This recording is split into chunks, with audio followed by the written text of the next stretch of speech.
le point rencontre, donc vous avez le bar. Le bar, vous servez au bar, vous prenez vos verres, vous prenez à la terrasse, hein, pas de problème, même dans le restaurant.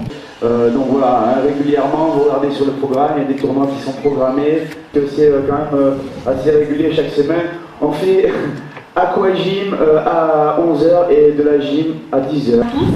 Et si vous avez des soucis, je suis quelqu'un de très disponible à l'écoute, n'hésitez pas à venir me raconter. Voilà, bon séjour à tous.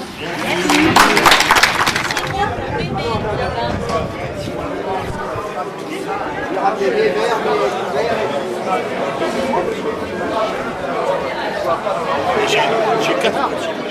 Je mets les 4. Tu mets les 4. Après, il faut un tabouret pour monter. J'ai cuillère. Non, mais tu as l'échelle. Tu as l'échelle. Un jour, il a donné une bonne idée. Mais j'ai rien que des bonnes idées. Et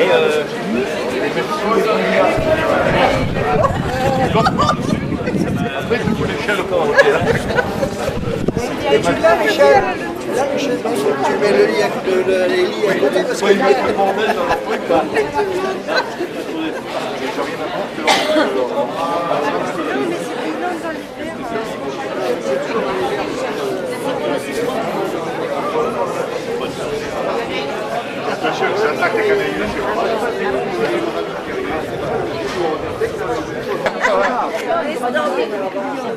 Hier, il est passé au vinaigre, il me disait ça décape trop les canalisations, c'est si mal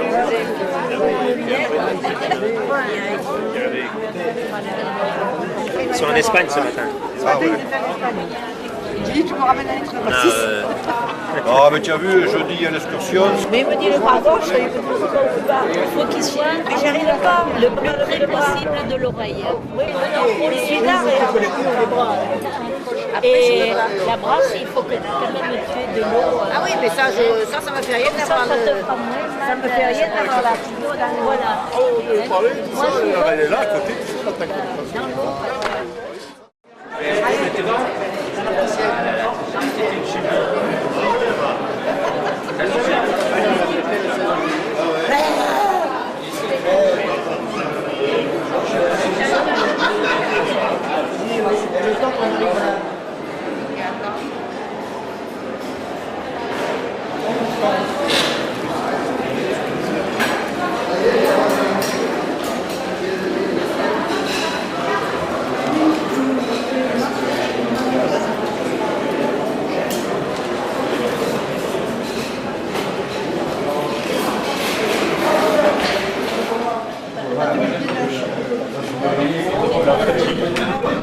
Ce que je lui disais, voilà, tu pars, il part au giro. Voilà, c'est un temps infini à venir.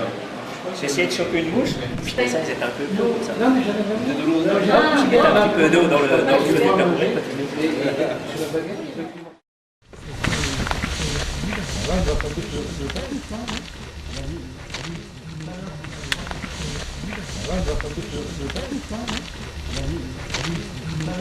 Descendant, une pente magnifique qui permet ça, ils l'ont fait dernièrement.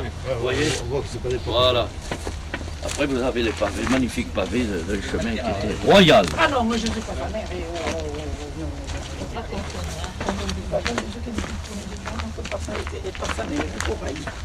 Voilà du fenouil. Pour fumer le caillasse.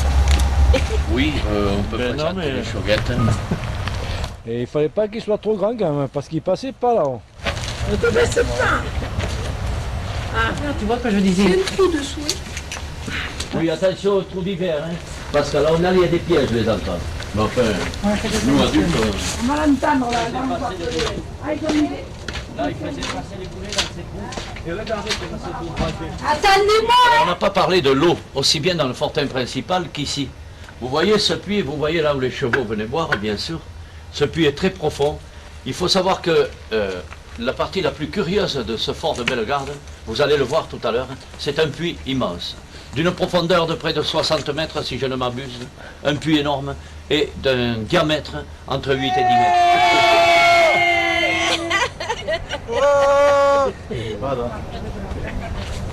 Là, là. Non mais il faudrait qu'il y en ait qui se mette à... Alors je te dis pas les bonnes là, Même pas, si. Tu as vu le trou? Tu vois le trou là? Qu'est-ce que vous faites là-haut? On fait caca. Ah bon? Tu peux recommencer le puits parce que je t'ai pas pris. Bon. Voilà un exemple de construction massive, rustique, puissante, en usage à l'époque. En ferraille, des forges catalanes. Tout est forgé. Les simples clous sont forgés.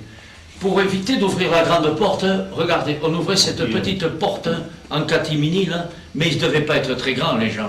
Regardez, pour passer là, hein, c'était un peu juste, n'est-ce pas? Mais quel ouvrage, hein, qui a pérennisé depuis l'époque 1665-1670. Regardez maintenant, le chêne coupé à la lune. Nous allons accéder à ce puits très profond, que Vauban aurait arrêté, dont Vauban aurait arrêté la construction, parce qu'ils étaient arrivés beaucoup trop profond. Je mets d'abord. Oui.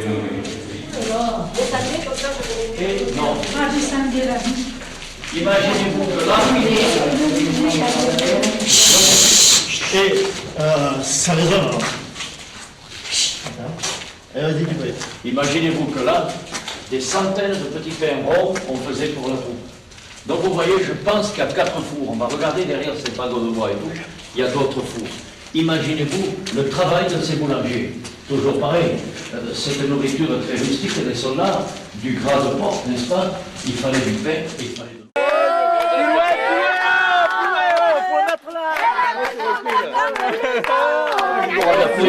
C'est audacieux, hein? On en a plus pas fini. Les gars, ils vont venir plus. Venir, il y a quelques.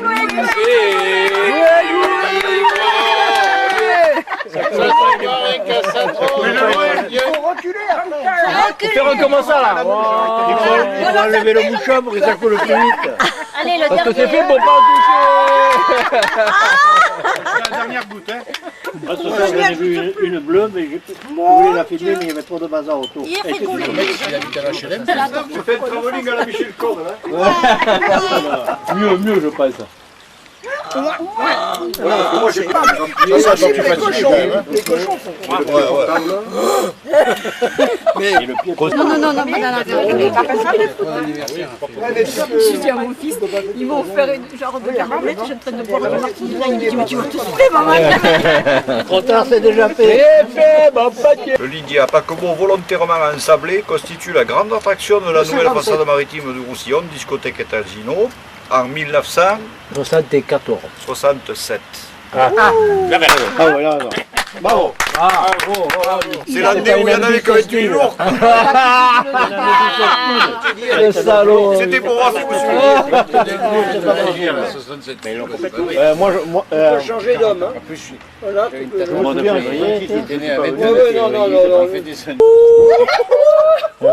là, il marche. En Ouais, tout à l'heure, non? principe, quand il J'ai pas fait gaffe, j'ai cru que tu me l'avais donné. Et il pèse 2 tonnes, ce truc. Parce que On est pas mal, hein, on a vu le du musée. Ah, mais déjà, je l'ai essayé ton chapeau à midi. Attends, je l'ai déjà musée. Moi, j'ai l'objectif comme Longuet. C'est un grand angle. Ah, bah alors, écoute, Tu vas de 18 à 60. Qui veut de longuer? Qui veut de longuer? 8 minutes 20. C'est un 18.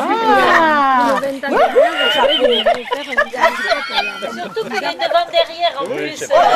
Il y a les lunettes derrière. Pour les aveugles.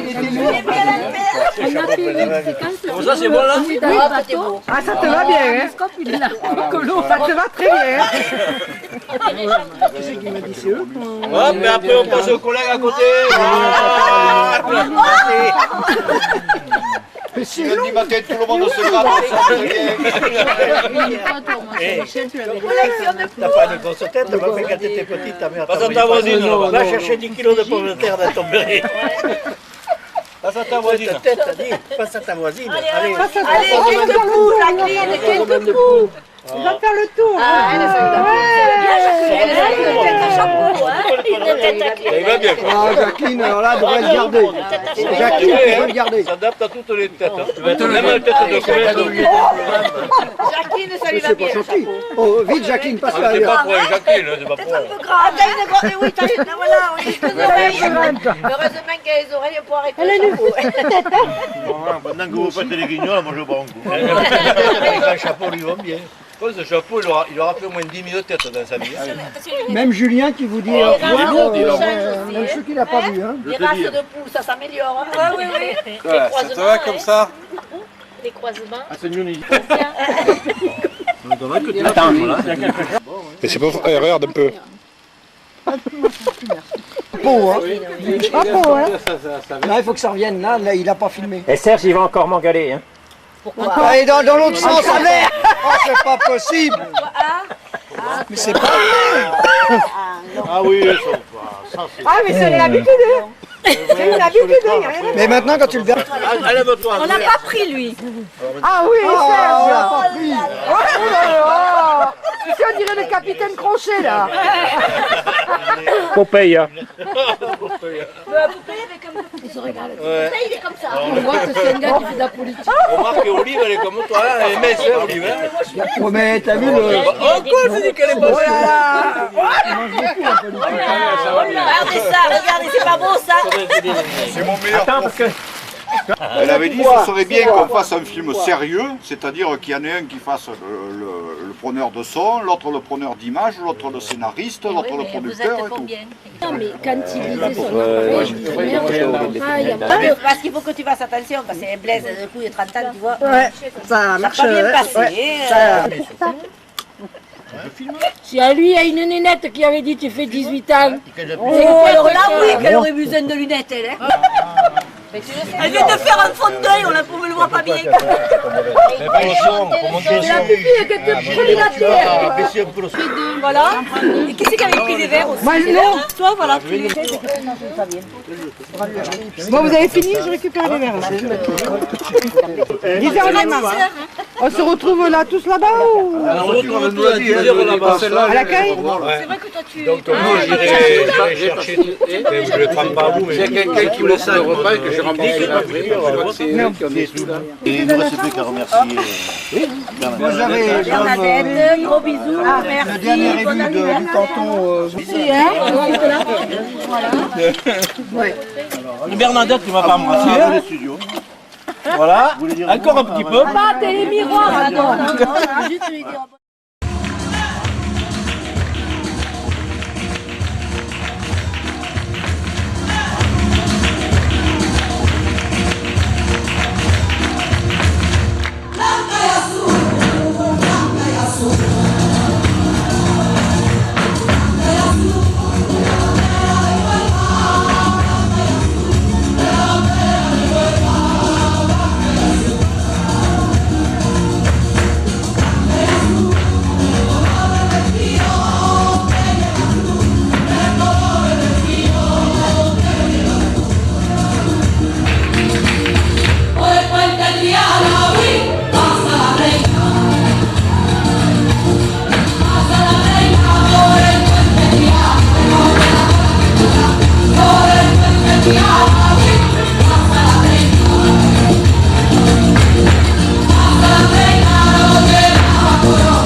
que no lo crea, que vaya y lo vea y alucinará.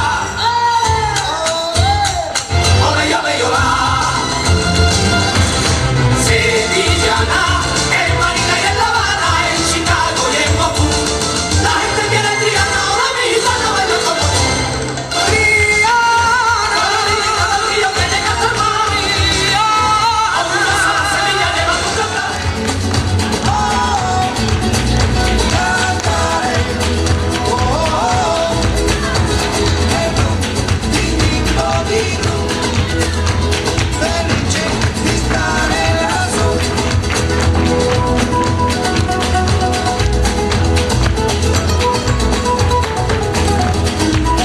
Un sueño parecido no volverá más. Y me pintaba la mano y la cara de azul. Y de promesa de vendor a mí no me llegó. Y mi chaero volar en el cielo infinito.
Un pastis très léger.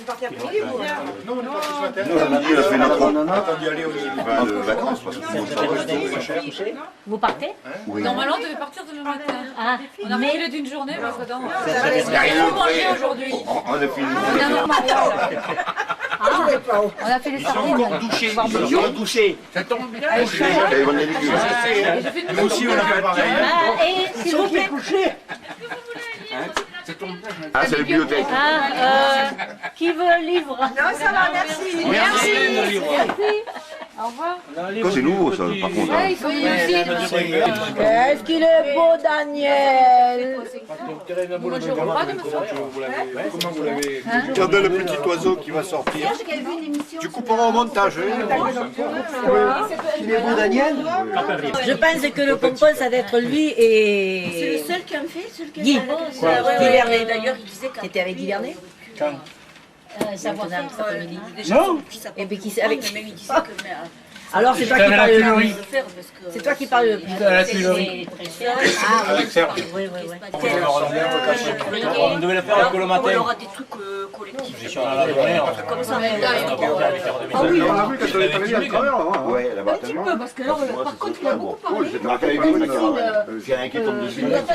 Sérieuse un peu. Oh, à la sortie de Perpignan, je ne sais pas Plus les gens qui important avaient. pour de... Et ils font d'abord apéro goûtage de vin.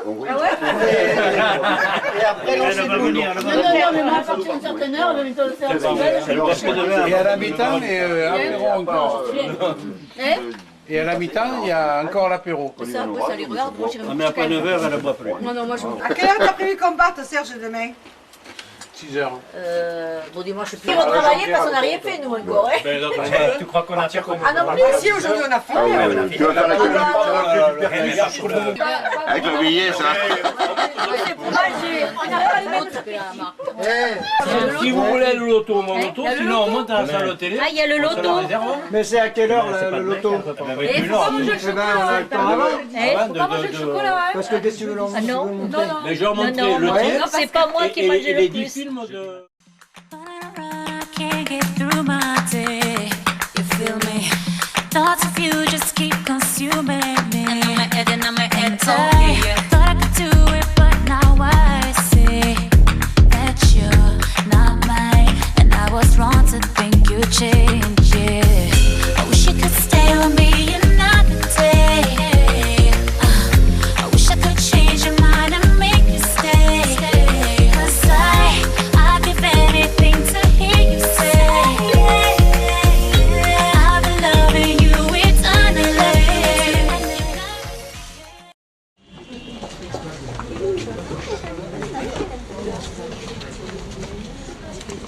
en face de vous, en direction du sud, vous avez donc la plaine du Roussillon. La plaine du Roussillon qui donc se termine au fond, on les voit pas bien, hein, on les voit pas bien du tout, mais au fond il y a les Pyrénées. On devine bien sûr leur présence. Donc les Pyrénées, c'est la frontière actuelle, bien sûr, entre l'Espagne et la France. Mais à l'époque donc, de la construction, la frontière se trouve donc, de ce côté-ci, au nord, à 300 mètres, et ce, depuis le XIIIe siècle, hein, depuis le traité de Corbeil. La notion qu'il faut vraiment comprendre ici à Sals, c'est qu'on a beau être à la fin du XVe, au début du XVIe siècle, quand on construit la forteresse, le type d'arme utilisée, désormais, c'est l'arme à feu. Hein. Donc il faut vraiment avoir ça en tête. On n'utilise plus d'arcs et de flèches, hein. Ici c'est terminé. On est passé justement dans une nouvelle ère d'armement, de type d'armes. Et toutes ces armes, qu'il s'agisse donc des ancêtres des fusils, des mousquets, des canons, tout cela, ça fonctionne avec une poudre noire. Cette poudre noire doit brûler pour faire fonctionner l'arme en question, et elle dégage donc de la fumée. Voilà pourquoi on a des cheminées un petit peu partout. C'est pas seulement pour se chauffer, on a des cheminées aussi pour cela dans la forteresse, mais on a beaucoup en fait de galeries de ventilation, un petit peu partout, y compris celles que vous avez derrière vous, dans les murs. Hein, elles sont là pour faire sortir la fumée justement dégagée par la combustion de la poudre. Ça c'est très très important, parce que justement l'organisation interne du monument tient compte de ce type d'armes-là. La forme des meurtrières également. On n'a plus du tout des meurtrières verticales comme on a dans les châteaux forts et très étroites, qui étaient adaptées aux arcs et aux flèches.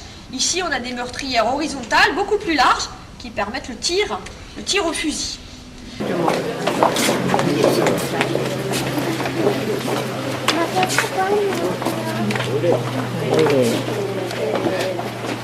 Nous sommes dans les appartements du gouverneur. Hein, là, on est revenu en arrière.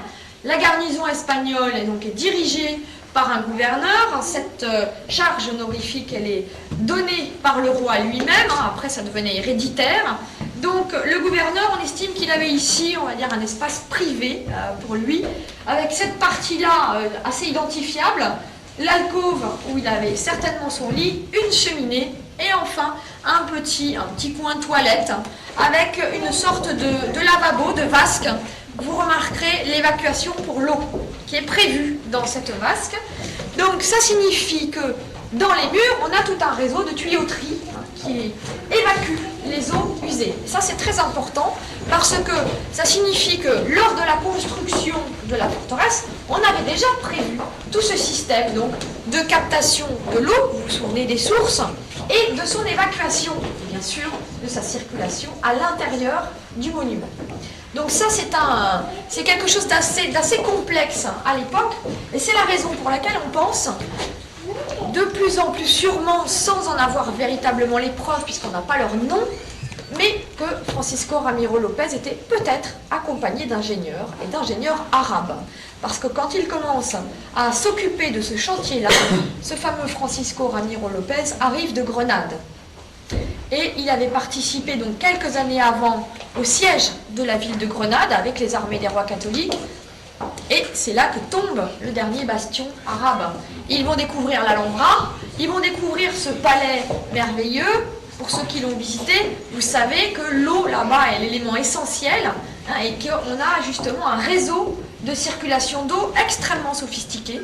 Et peut-être que les choses observées là-bas ont été adaptées ici. Nous ne sommes pas dans un palais, nous sommes dans une caserne, mais la circulation de l'eau, justement, est adaptée au type de lieu et à son usage. De ce côté-là, on peut apercevoir un monte-charge qui fonctionnait à l'époque et qui était relié directement à la cuisine qui se trouvait en dessous. On avait la possibilité, bien sûr, de stocker du bois et même de conserver les plats au chaud, ce qui était quand même une certaine idée du luxe. Juste à côté de la cheminée, un système avec une arrivée d'air chaud pour conserver les plats. L'air circulait derrière la cheminée, il était chauffé, évidemment quand la cheminée fonctionnait, bien sûr. Alors, on ne perd pas de vue qu'on est quand même susceptible d'être attaqué, et donc dans cette niche prenait place un canon. un petit canon. Peut-être une coulevrine ou un fauconneau, en tout cas un canon de petite taille, hein, pour justement prendre place à l'intérieur et pour défendre l'entrée dans le donjon. On estime que ce genre d'arme envoyait des boulets de la taille d'une mandarine à peu près, hein, pour vous donner une idée, ce qui est déjà quand même pas mal. Plutôt emprunté aux Romains, transmis par les Arabes. Donc le système de bac contenant du charbon de bois dans lequel on faisait passer donc les eaux usées, et puis au fur et à mesure du passage, ça filtrait, sommairement, mais ça filtrait quand même les eaux. Voilà, donc c'est quelque chose déjà de très très moderne. Le garde-manger, on y est. La durée estimée nécessaire pour que l'armée de secours arrive, c'est une trentaine de jours. Donc on devait tenir une trentaine de jours avec ce qu'on avait stocké ici. On va passer devant une installation très moderne, absolument indispensable. Aujourd'hui, il serait hors de question d'envisager la construction d'un lieu accueillant autant de monde sans installer des lieux d'aisance, donc les toilettes, les latrines. Dans la forteresse, il y a des latrines et des urinoirs. La différence est faite. Là, c'est une latrine que vous allez voir en passant.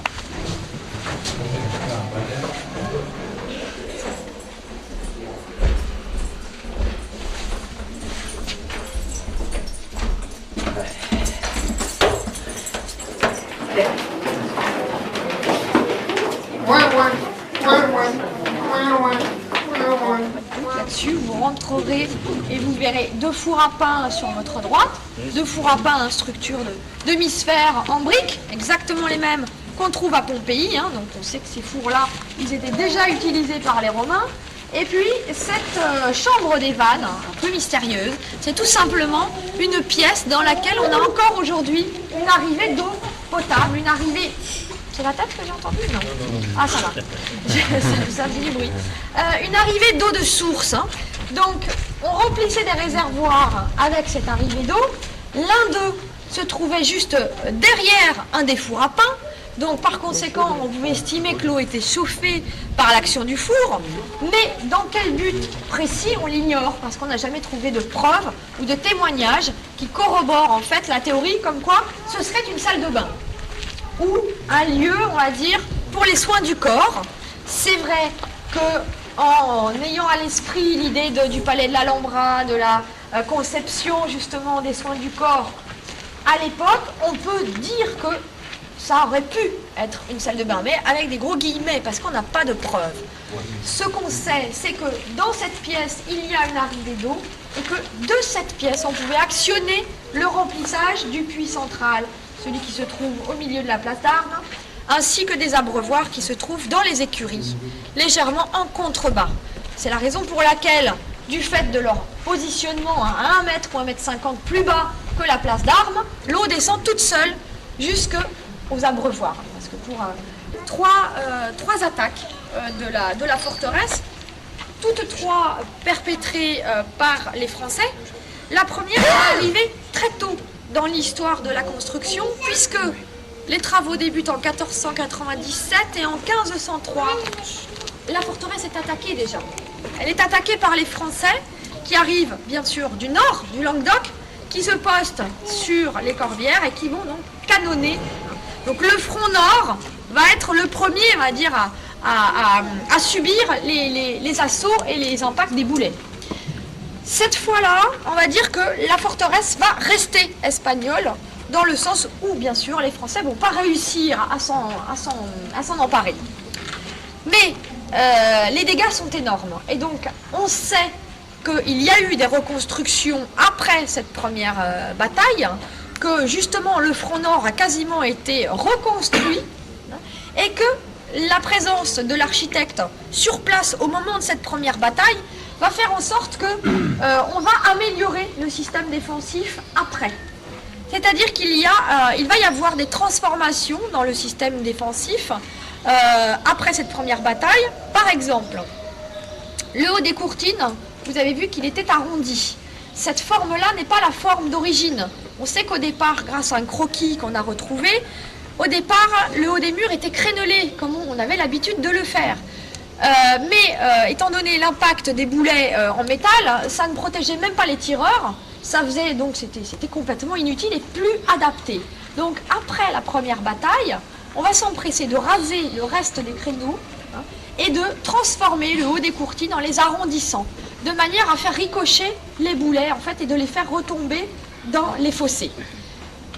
Avec l'aménagement de ce haut de courtine en arrondi, on aménageait également des banquettes de tir qui protègent beaucoup plus efficacement les tireurs eux-mêmes placés sur les terrasses. En dernier, on va dire, je ne vais pas tout énumérer, mais les constructions également des ouvrages détachés, vous êtes entré par l'un d'eux, hein, c'est là où vous avez pris vos billets, ces ouvrages détachés vont être construits également après la première bataille de manière à vraiment maintenir l'ennemi à distance. Hein.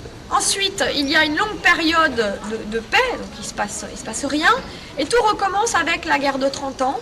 Donc 1639, nouvelle attaque, et cette fois-ci, on sait par le témoignage du maréchal de Campion que les Français, au bout de 40 jours de siège, réussissent à entrer dans la forteresse.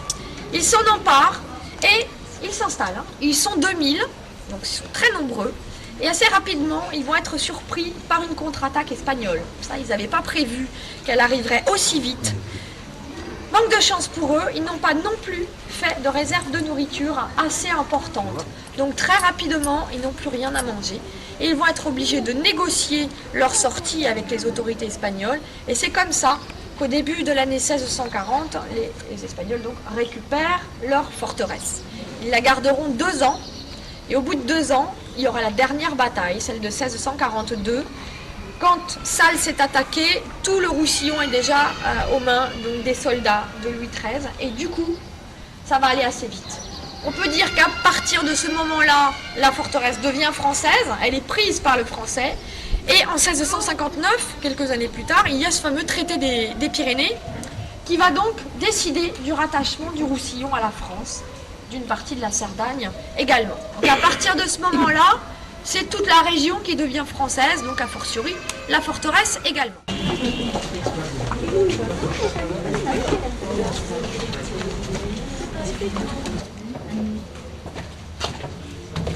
Une porte secrète.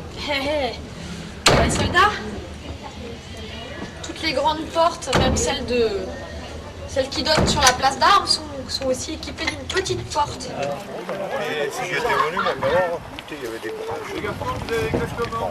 Oui, c'est au patrimoine. Ouais, c'était pas au patrimoine, alors ce qui fait que c'était plus dégueulasse. Ça aussi, les nourriciers. Tu veux des graines d'abricotier? Ami, tu veux des graines D'abricotier? Non, non. Oh, d'abricotier, oui. C'est l'arbre de Judée, ça. Oui. Si, c'est l'arbre de Judée.